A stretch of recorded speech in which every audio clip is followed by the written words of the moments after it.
Okay, thank you for joining me today. I'm going to walk you through the steps I use for staining my wood, mainly Baltic birch, with acrylic paint. Now, I haven't noticed any difference between the types of acrylic paint. So you can see I've got some Delta Cream Coat, I've got Martha Stewart, I have Apple Barrel, even have Patio Paint, and Anita's Craft Paint.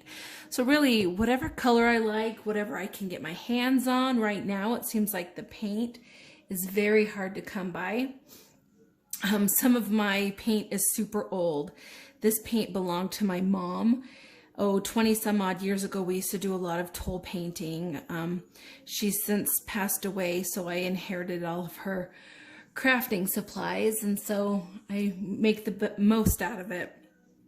It is kind of a little dry, but we're adding water, so that does not affect, so it doesn't matter that it's a little dry since we're going to be watering it down. Okay, so you need acrylic paint in your color choices. I use styrofoam plates only because they're so nice and easy to be able to wipe off or throw away at the end of it all. Then I have a couple basins of water with some kitchen sponges that I just cut into smaller chunks. And you want to start with them wet, so I just leave them in there. Another thing to have handy are diaper wipes, and that's just so you can remove some of the paint if it's going on too dark. And I got some paper towels, and last but not least, you need your wood that you're going to stain. And so what I do is I take my pieces of wood that I'm going to all stain in one color. I attach it to a piece of masking tape, and then I label it so I can kind of remember what color I'm wanting to do on it. So in this case, it's going to be red. I think I'm going to go with this Martha Stewart Habanero red. And so you just squeeze some onto your plate. You take your wet sponge and you get quite a bit of the water out. And then you just kind of water it down. There's really no science to it. You don't want it too watery, otherwise it will take way too many coats to cover your wood. But you just kind of get like such. And then this is what makes it handy. You can just hold on to your masking tape and you brush over it. And you can see that it's just staining the wood instead of painting the wood.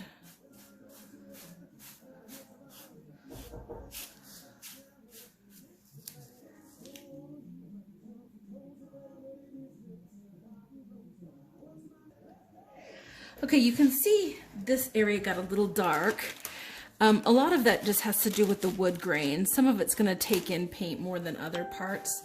If you feel it's too dark, you can just take your diaper wipe and just kind of take off any excess. Okay, but so there's the red pieces, so I'll just set them aside to dry. Then my next one is going to be darker red. So I'm going to take this habanero color that I already have watered down, and I'm going to just squeeze a little bit of black cherry into it, just to give it some different variations of color.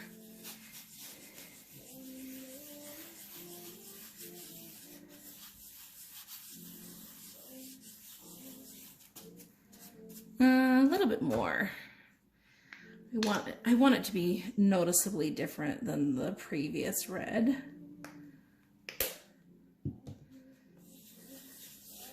But yet I feel like the dark cherry is too purple just to use on its own. And that's why I'm kind of mixing the colors. Okay, I'm gonna just kind of dab out the extra. Let's see, make sure you can see. I'll move the paint over.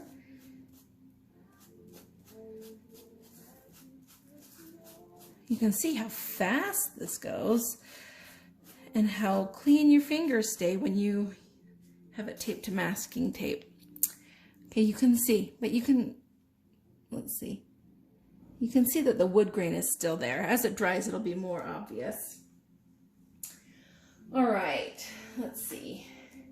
Also works for white. I have a lot of white for this next quilt. I will grab another plate.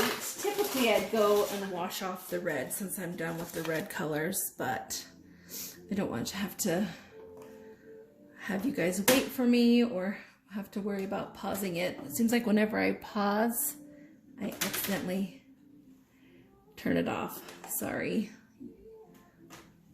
I'm trying to grab white paint. I forgot to grab some. Okay. So you just do the same thing. I have a different sponge right here that I'm going to use with the white. I do notice with the white, you do have to go over it a couple times because it's so light.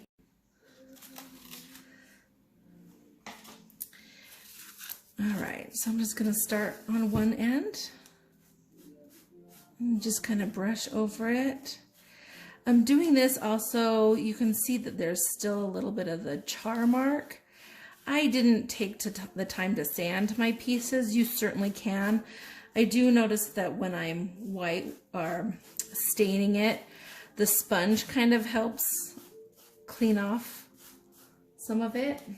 So it's not terribly noticed when it dries. Terribly noticeable, sorry. But you can see it's so fast to do. And I just buy my sponges. These are nothing special. I know some people can get theirs at the dollar store. Our dollar store hasn't had sponges lately. So I just get a 4-pack from Walmart. And then I just cut them into chunks. Okay, I'm going to set this aside to dry. Reload my sponge with my white.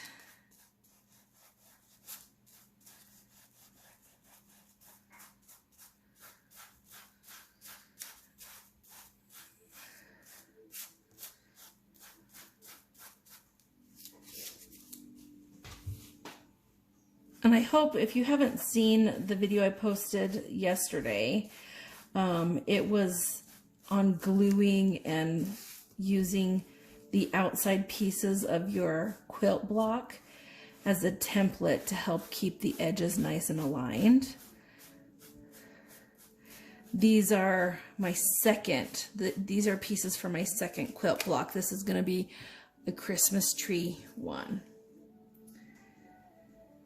All right, so you kind of get the drift, the gist of this. I'm going to go over some of these white pieces that didn't get enough color in my opinion.